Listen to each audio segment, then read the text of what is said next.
Hello friends, Radhe Radhe. Shri Ramcharitmanas पाठ की बहुत सुंदर पंक्तियां हैं और उसके साथ में सुनिए। कार्तिक का महीना चल रहा है, तुलसा पूजा की धूम मची हुई है। दीपावली हो चुकी है और तुलसा पूजा हो रही है। एकादशी को, कार्तिक पूर्णिमा को तुलसा जी की पूजा होती है। तो पूजा कैसे होती है? तुलसा माता को नहला धुला के और उनका भोग प्रसाद बनता है। प्रसाद में पूड़ियाँ बनती हैं, चावल के आटे से लड्डू बना लो, पंजीरी बना लो, हलवा बना लो। चरणामृत बनता है क्योंकि सत्यदेव भगवान की कथा भी होती है। शालिग्राम भगवान को और विष्णु भगवान की फ़ोटो रखकर पूजा होती है।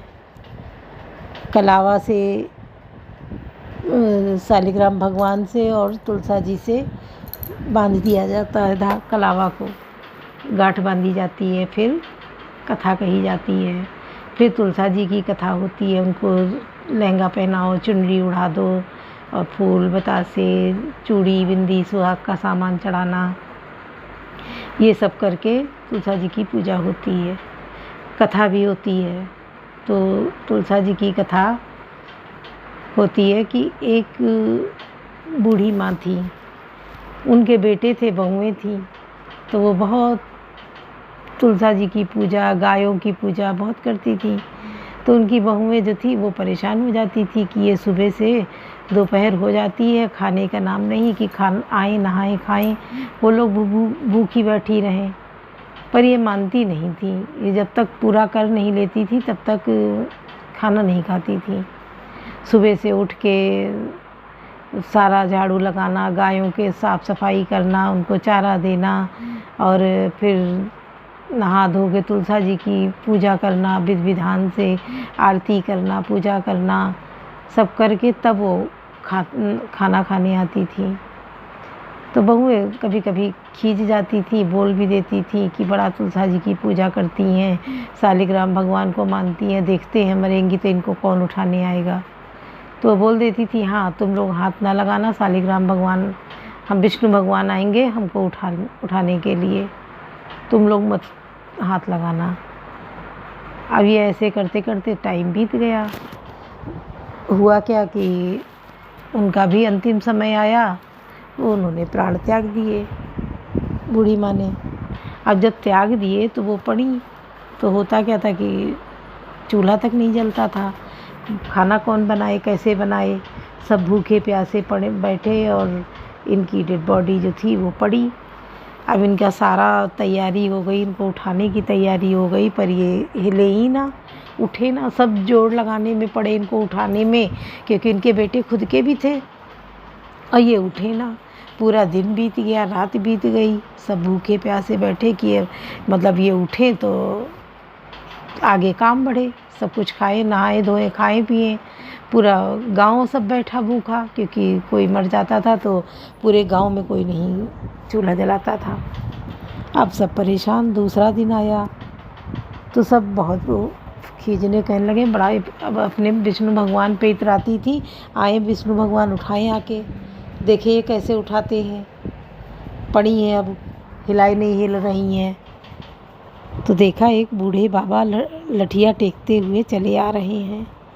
तो कहने लगे, क्या हुआ यहाँ पे? तो सब कहने लगे, ये बूढ़ा है, पड़ी हैं, कल मरी थी, आज दिन हो गया, रात हो गई, फिर आज दोपहर हो गई, अभी हिलाई नहीं हिल रही, उठ नहीं रही हैं, कैसे इनको उठाया जाए? तो कहने लगे इनको बड़ा घमंड था ना कि विष्णु भगवान आएंगे उठाएंगे, उठाए आके विष्णु भगवान। अब ज़मीन से चिपकी पड़ी हैं, हिलाए नहीं हिल रही हैं।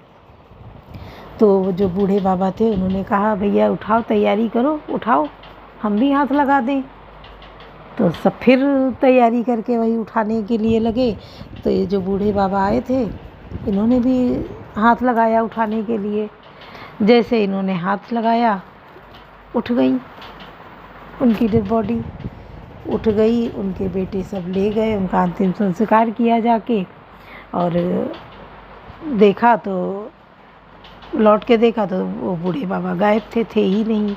सब कहने लगे अरे देखो कितनी इनकी सच्ची भक्ति थी कि ये कहती थी हमको विष्णु भगवान उठाने आए थे, तो सच में ये बूढ़े बाबा का रूप रख के विष्णु भगवान ही आए थे इनको उठाने। और देखो इनको जरा सा हाथ लगाते ही ये उठ गई। तो भक्ति में शक्ति है। देखो ये बहुत दिल से आत्मा से पूजा करती थी। तो अगर भगवान को मन से मानोगे, श्रद्धा से, छल कपट नहीं होना चाहिए। अगर भगवान को मानोगे तो भगवान सुनते हैं और पूरा करते हैं।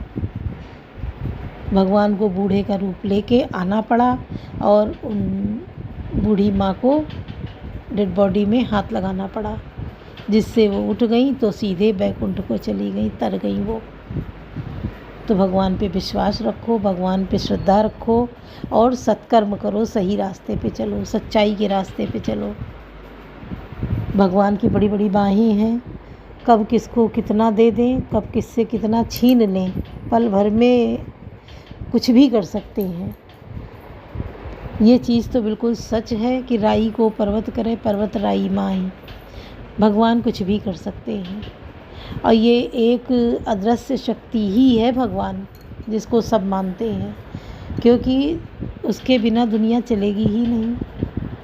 इंसान डर जाता है गलत करने से तो पीछे हटता है, भगवान है देख रहे हैं।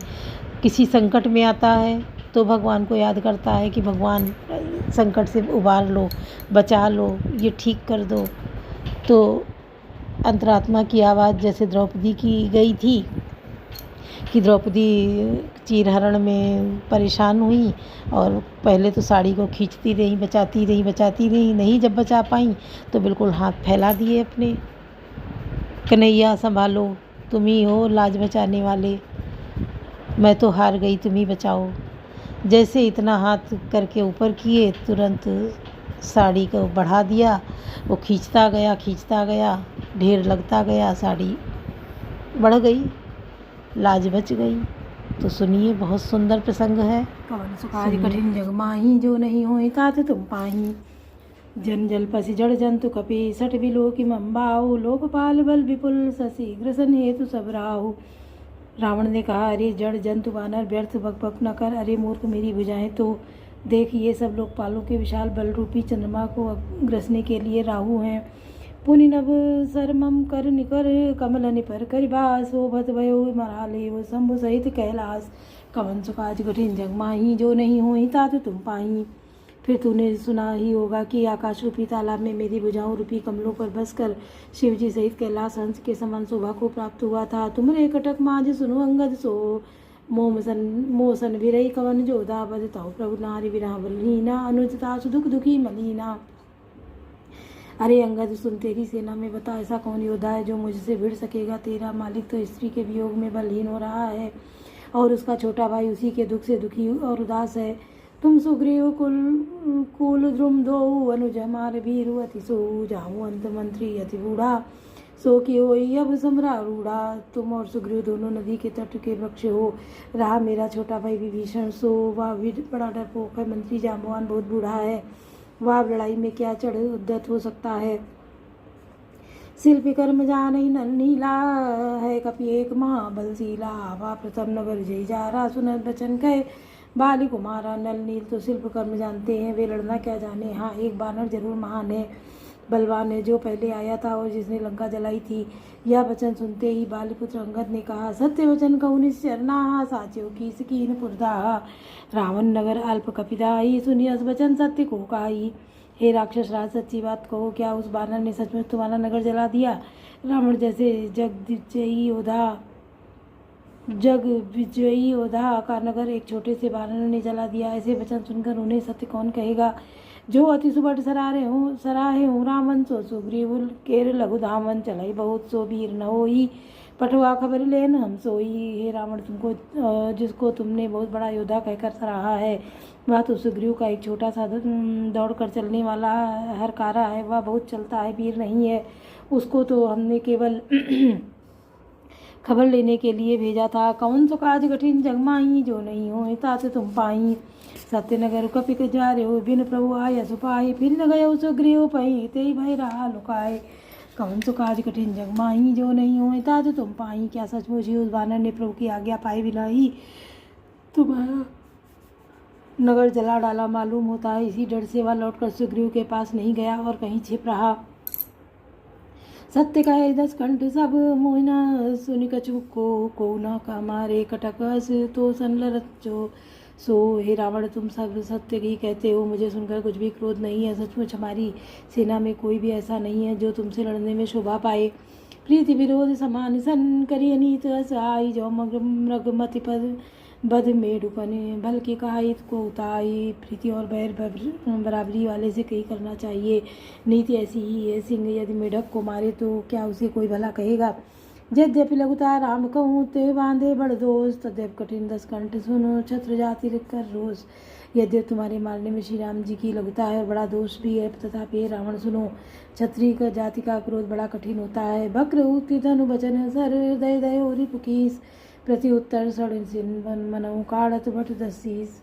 वक्रोक्ति रूपी धनुष से वचन रूपी बाण मारकर अंगद ने शत्रु का हृदय जला दिया। वीर रावण उन बाणों को मानो प्रत्युत्तर रूपी संडसियों से निकाल रहा है। हंसी बोले 10 मोल, तब कपिकर बड़गुण एक, जो प्रतिपाल तासुहित करई उपाय अनेक। कवन सो काज कठिन जग माही, जो नहीं होए तात तुम पाही। तब रावण हंसकर बोला, बंदर में यह क्या बड़ा गुण है कि जो उसे पालता है उसका वह अनेकों उपायों से भला करने की चेष्टा करता है। धन्य किस जो किस प्रभु काजा, जाता नाचई परियर इलाजा। नाच कूदी करी लोग रिजाई, पतित करई धर्म निपुनाई। बंदर को धन्य है जो अपने मालिक के लिए लाज छोड़कर जहाँ तहाँ नाचता है, नाच कूद कर लोगों को रिझाकर मालिक का हित करता है, या उसके धर्म की निपुणता है। अंगद स्वामी भक्त तब जाति, प्रभु गुण कसन कहा से यही बाती। मैं गुण गाहक परम सुजाना, तब कटुरटन करऊँ नहीं काना। हे अंगद, तेरी जाति स्वामी भक्त है, फिर भला तू अपने मालिक के गुण इस प्रकार कैसे न बखानेगा? मैं ग्राहक गुणों का आदर करने वाला और परम सुजान समझदार हूँ, इसलिए इसी से तेरी जली कटी बक बक कर कान ध्यान नहीं देता। कह कपितौ गुण गाहकताई, सत्य भवन सुत मोहि सुनाई। बन बिधन से सुत बधिपुर जारा, तथापि न तेहि कछु कृत अपकारा। अंगद ने कहा, तुम्हारी सच्ची गुण ग्राहकता तो मुझे हनुमान ने सुनाई थी। उसने अशोक वन को विध्वंस तहस नहस करके तुम्हारे पुत्र को मार कर नगर को जला दिया था, तो भी तुमने अपनी गुणग्राहकता के कारण यही समझा कि उसने तुम्हारा कुछ भी अपकार नहीं किया। सोई विचारित प्रकट सुहाई, 10 कंदर मैं कीन डिटाई। देखूँ आई जो कछु कपी बाखा, तुमरे लाज न रोज न माखा। तुम्हारा वही सुंदर स्वभाव विचार कर हे दशग्रीव, मैंने कुछ दृष्टता की है। हनुमान ने जो कुछ कहा था उसे आकर मैंने प्रत्यक्ष देख लिया कि तुम्हें न लज्जा है, न क्रोध है और न चिढ़ है। जो हसी मत पितु खाए की सा कही अस वचन हसा दसी सा पिधई खाए खाते पुन तो ही अब वहीं समुझ परा कछ मोही। रावण बोला, रे वानर, जब तेरी ऐसी बुद्धि है तो भी तो बाप को खा गया। ऐसा वचन कहकर रावण हंसा। अंगद ने कहा, पिता को खाकर फिर तुमको भी खा डालता, परंतु अभी तुरंत कुछ और ही बात मेरी समझ में आ गई। बाल विमल जस भाजन जानी, अतः न तो ही अधम अभिमानी। कहु रावण रावण जग केते, मैंने श्रवण सुने सुन के देते। अरे नीच अभिमानी बाल के निर्मल यश का पात्र कारण जानकर तुम्हें मैं नहीं मारता। रावण, या तो बता कि जगत में कितने रावण हैं? मैंने जितने रावण अपने कानों से सुन रखे हैं उन्हें सुन। बलि जितन एक गयो पताला, राख्यो बांधी से सुन है साला। खेल ही बालक मारे जाई, दयाला आगे बल दीन चुड़ाई।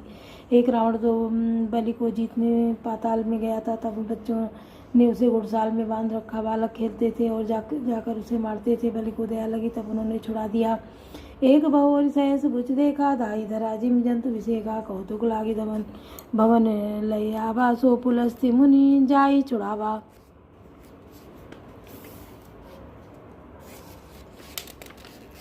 फिर एक रावण को सहस भाव ने देखा और उसने दौड़कर उसको एक विशेष प्रकार के विचित्र जंतु की तरह समझकर पकड़ लिया। तमाशे के लिए वह उसे घर ले आया। तब पुलस्त मुनि ने जाकर उसे छुड़ाया। कवन सो काज कठिन जग माही, जो नहीं हो हिता तुम। एक कहत मोहि सकुच अति, रहा बालिकी कांख। इन महु रावण तय कवन, सत्य बधई तजिमाख। कवन सो काज कठिन जग माही, जो नहीं हो हिता तुम पाही। एक रावण की बात कहने में तो मुझे बड़ा संकोच हो रहा है। वह बहुत दिनों तक बालिकी कांख में रहा था। इससे तुम कौन से रावण हो? खींचना छोड़कर सच सच बताओ। सुन सठ सोई रामन बलसीला, हरिगिरि जान जासु भुजबी लीला, जान लो वहाँपति जासु सुराई, पूज्यों जय सिर सुमन चढ़ाई। रावण ने कहा, अरे मूर्ख सुन, मैं वही बलवान रावण हूँ जिसकी भुजाओं की लीला करामात कैलाश पर्वत जानता है, जिसकी सूरता उमापति महादेव जी जानते हैं, जिन्हें अपने सिर रूपी पुष्प चढ़ा चढ़ा कर मैंने पूजा था। सिर सरोज निज करन उतारी, पूज्यों अमित बार त्रिपुरारी, भुज विक्रम जाने दिखपाला, सटा जाऊँ जिन के उर्जाला। सिर रूपी कमलों को अपने हाथों से उतार उतार कर मैंने अगणित बार त्रिपुरारी शिव जी की पूजा की। अरे मूर्ख, मेरी भुजाओं का पराक्रम दिक्पाल जानते हैं, जिनके हृदय में वह आज भी चुभ रहा है। जहाँ नहीं दिग्गज कर उर कठिनाई, जब जब बिरहु जाई वरियाई, जिनके दर्शन करालन फूटे, उर लागत मुलूक यू टूटे। दिग्गज दिशाओं के हाथी मेरी छाती की कठोरता को जानते हैं, जिनके भयानक दांत जब जब जाकर मैं उनसे जबरदस्ती भिड़ा, मेरी छाती कभी नहीं फूटे, अपना दिव्य चिन्ह भी नहीं बना सके, बल्कि मेरी छाती से लगते ही वे मूली की तरह टूट गए। जासु चलत डोलत मिधरनी, चढ़त मत गज जिमि लघुतरनी, भुज रावण जग विदित प्रतापी, सुने न श्रवण अलीक प्रलापी। जिसके चलते समय पृथ्वी इस तरह हिलती है जैसे मत वाले हाथी के चढ़ते समय छोटी नाव में, वही जगत प्रसिद्ध प्रतापी रावण हूँ। अरे झूठी बकवाद करने वाले, क्या तूने मुझको कानों से भी कभी नहीं सुना? कमन सो काज कठिन जग माही, जो नहीं हो तात तुम पाही। तेई रावण कहा लघु कहा से, नर कर करस बखान, रे कपि भर भर खर्ब कल, अब जाना तब ज्ञान। कवन सो काज कठिन जग माही, जो नहीं हो तात तुम पाही। उस महान प्रतापी और जगत प्रसिद्ध रावण को मुझे तू छोटा कहता है और मनुष्य की बड़ाई करता है। अरे दुष्ट, असभ्य, तुच्छ बंदर, अब मैंने तेरा ज्ञान जान लिया। बोलो सियावर रामचंद्र की जय, पवन सुत हनुमान की जय, लाडले लखन लाल की जय।